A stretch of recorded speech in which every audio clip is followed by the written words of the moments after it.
Three names. I wonder, is mobility and travel thematically the best thing we've got going right now? You know, Carl, it's a really good question, because what we saw was, and we saw this coming out of 2Q earnings as well, just a mix shift from, call it, goods to services. And Uber's been out there sort of talking about an improving overall trend in mobility. I think travel has come up better as well, at least through Labor Day. So, you know, this will hopefully be a little bit of different earnings results from what we saw for the last week and a half with Uber and Dash and others coming out this week. So we're hoping so. At the very least, you know, we're always focused on top line, but, you know, we'll look for more details on costs as well, and just curtailing overall expenses and preserving that margin. Right. Speaking of expenses, what do you think the lessons were in retrospect on Meta?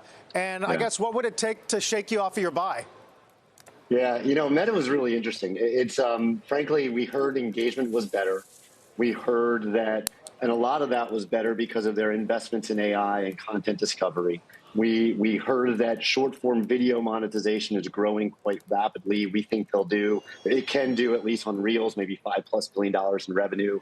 We heard newer ad units sort of driving revenue. But my point here is, regardless of what these, call it, better engagement trends and results on the top line, they can control the costs. And what we were looking for was basically some sort of better indication of where that control is coming from. What we learned overall was that, look, Meta's going to continue investing. And if these top line better engagement, better revenue can continue, then, you know, we think that'll help to drive better margin as costs even go up a little bit, right? So I guess what we learned here was, you know, costs are going up, Meta's going to be investing. That's not going to end anytime soon. We were hoping for a little bit more of a different outcome there. But if these newer ad products and engagement rates can continue, I think that can solve a lot of what we're talking about on Meta. Ron, looking at the week ahead, we're going to get results from a number of unprofitable tech names that like to go by different metrics, like adjusted EBITDA. So what do investors need to be aware of as they sort through them? Should they be looking at free cash flow, how to take into account things like stock-based comp?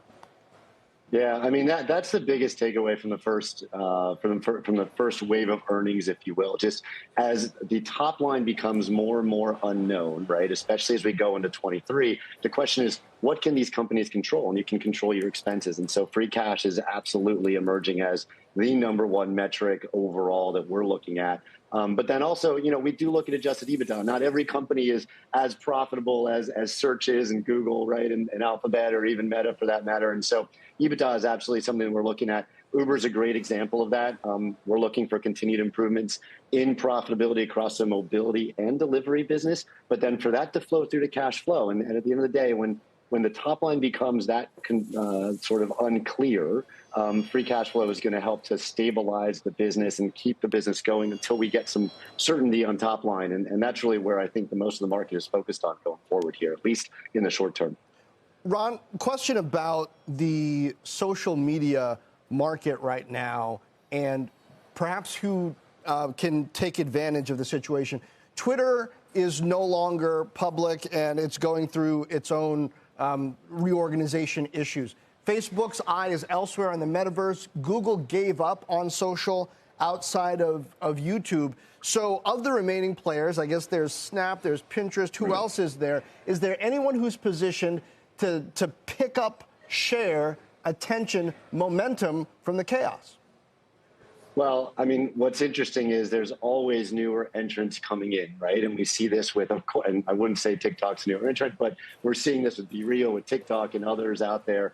That's causing the incumbents to always sort of reinvent and think about their business model. Picking up the pieces, look, at the end of the day, most users are on a social network. What's fascinating here, John, is this looking at Meta specifically and what they're doing on this content discovery side with AI focus is driving more usage based on ideas and trends and themes that we as consumers might like that are very targeted.